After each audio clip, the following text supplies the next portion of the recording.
In one of the wealthiest areas in the country, many are struggling out on the streets. Homelessness has increased in the Stamford-Greenwich area by 43% within the last 2 years. It's also one of the greatest spreads of income from the rich and the poor to the homeless of anywhere in the country. Last year, Stamford's Shelter for the Homeless saw over 500 clients. With 82 beds, some temporary, 65% of the time their capacity was exceeded. Homeless is in a situation of crisis.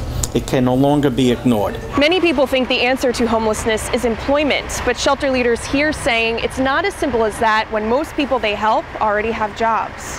Most people have the impression that if you're homeless, you're not working. A job will resolve the problem.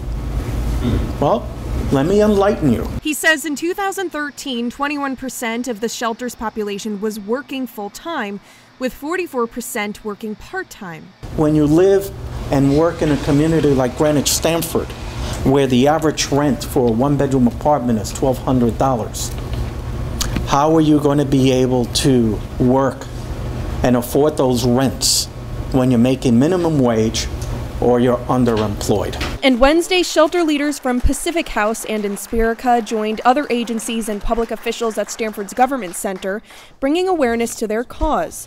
During the last week of April, Supportive Housing Works and shelter volunteers conducted 168 surveys with homeless individuals and families in Greenwich and Stamford. Their goal was finding the most vulnerable living on the streets, and it's part of a national movement called 100,000 Homes. Here's a visual of all the communities that are participating in the 100,000 Homes campaign. Again, it's 238 communities. She says they discovered 48% of people had an indicator associated with increased death rate, with health risks like diabetes, cancer, and HIV/AIDS.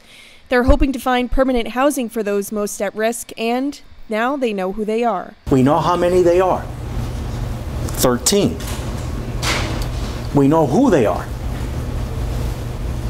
And we have an opportunity as a community to come together and address that and house those 13 individuals as quickly as possible. For more information about the campaign, visit 100khomes.org. I'm Christina Chiarelli for It's Relevant News.